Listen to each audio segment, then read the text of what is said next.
One day I am standing in front of the mirror, combing my hair, and then one of these guys appears behind me in the mirror and with a comb in his hand. He also starts combing his hair while grinning so impudently. Of course, I immediately move away, make a face at Sveka, who is sitting next to me, and look over my shoulder at this guy. But there is no one at the mirror. Then I look around empty. Where did the guy go? I whisper. Which guy? Sveka asks loudly. Well, the one in practice. I was just brushing my hair here. Sveka already looked at me strangely. There was no guy there, and no one was itching at the mirror except me. Hell, I say. I looked in the mirror behind my back. In the end, we realized that something was wrong again, since he couldn't pass by unnoticed. One day we were sitting with my sister, playing cards again, and suddenly a sharp boom boom.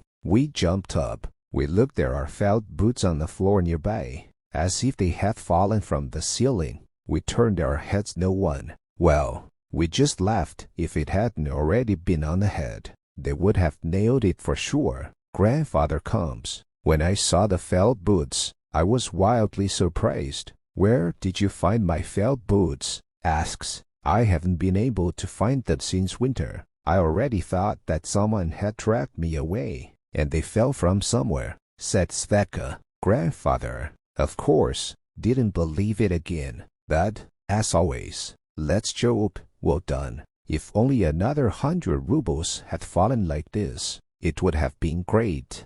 He titted up the felt boots, and then we wondered for a long time where did the felt boots fall from? Who threw them? As a result, they again blamed them on the miracles of the boiler room. Maybe this is all uninteresting, but for us these strange cases were downright a mystery. Now I think either some kind of spirit of the boiler room lived there, or a house boiler room, which only appeared to us, children, in different guises and in general just having fun, making fun of us.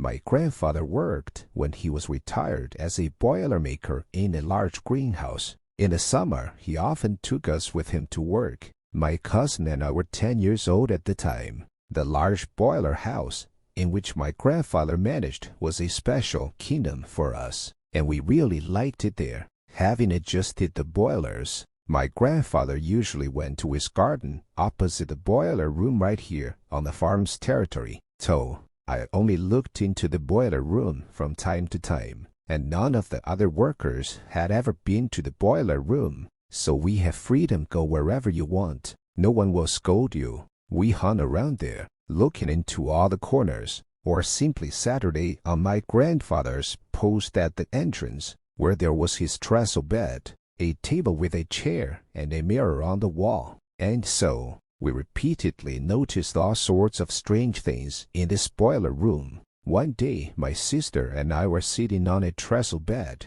chatting all sorts of things, and we saw a worker climbing up an iron ladder into the gallery, high above the boilers. We didn't see where it came from, but it definitely didn't go into the boiler room. He reached the middle of the gallery, looked down at us, smiled and waved. Well, we smiled shyly in response. He reached the door at the end of the gallery, opened it, and disappeared somewhere behind the door. We immediately became interested in where that door led, since having looked around everything in the boiler room, we had never been to the gallery before. The worker never came back, and when the grandfather came in, we immediately asked about that door. Where is the door? Asked the grandfather. There's no door. So the employee came there. We answer. Grandfather then called us to the gallery. We followed him upstairs and looked, and indeed, there was not a door there, but just some old stand firmly embedded in the wally plan of a boiler room or greenhouse.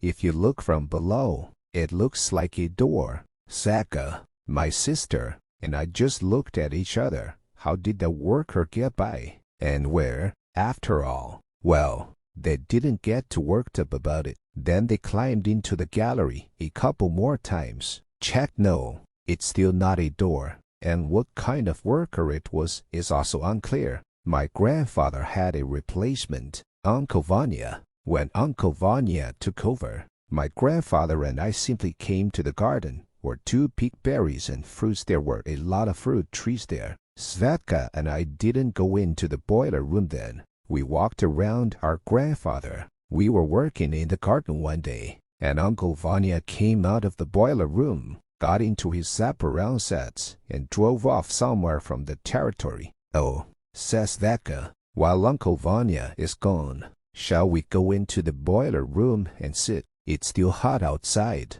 We went in, and lo and behold, Uncle Vanya was lying on the trestle bed. He was stretched out, moving his bare feet and looking at us, and he also winked. I don't even remember what we felt then. Seems like they're scared enough. Immediately reverse and to the grandfather. They didn't tell him about this. We ourselves just glanced sideways at the door to the boiler room. We didn't understand which Uncle Vanya was really the one who left, or the one on the trestle bed. And now again, the Cossack drives up, and Uncle Vanya comes out. He came up to us and asked my grandfather about some kind of instrument. It turned out that he had just been running home, but couldn't find one at home. Then he went to the boiler room. We looked after him. Somehow he ran into himself, even though we know that, apparently, there is no one there. We still didn't understand what it was. Another time,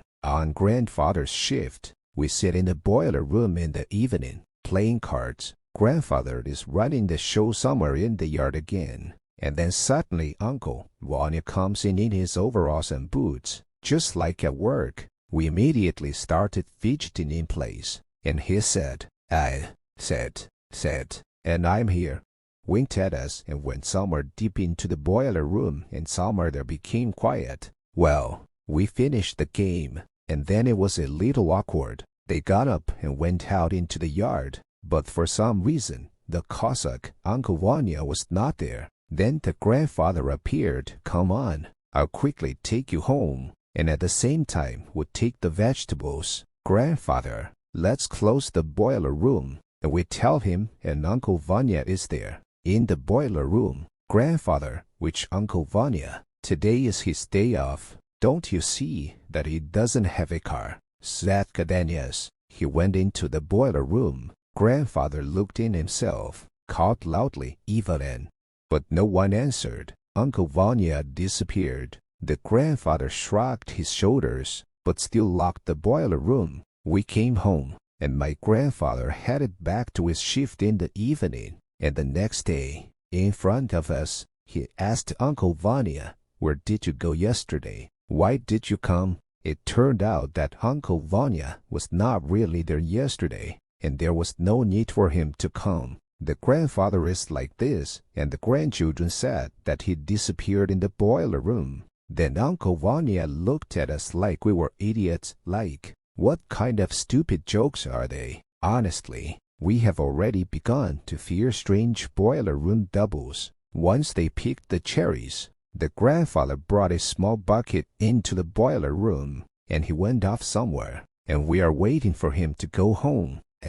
From somewhere in the boiler room, an old man comes out. He looks so cheerful. He smiled and said, Good cherry, how much will you sell? And winks, and we do this for ourselves. I answer, Well done. He says. He nodded to us and went back somewhere behind the boilers, at the other end of the boiler room. Then grandfather comes. How much will we sell the cherries? We ask him jokingly. Grandfather looks at us and doesn't understand. The old man just came up and asked, Explain, Svetka. What old man? The grandfather also asked. We have no old people here except me. We told. Grandfather looked at the end of the boiler room. No one. Well, he took it off for a joke. Tell that old man, if he takes it, I'll give it to him for half the price with a bucket. He also joked. He went to change clothes, and we walked to the end of the boiler room to see where that old man had gone,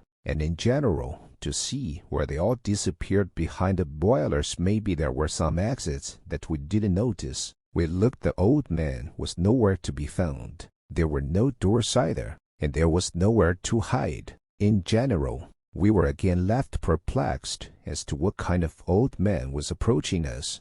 There was another case. Sometimes the guys who were doing an internship somewhere in a greenhouse would come into the boiler room. We mostly went to drink tea or go to the shower room here.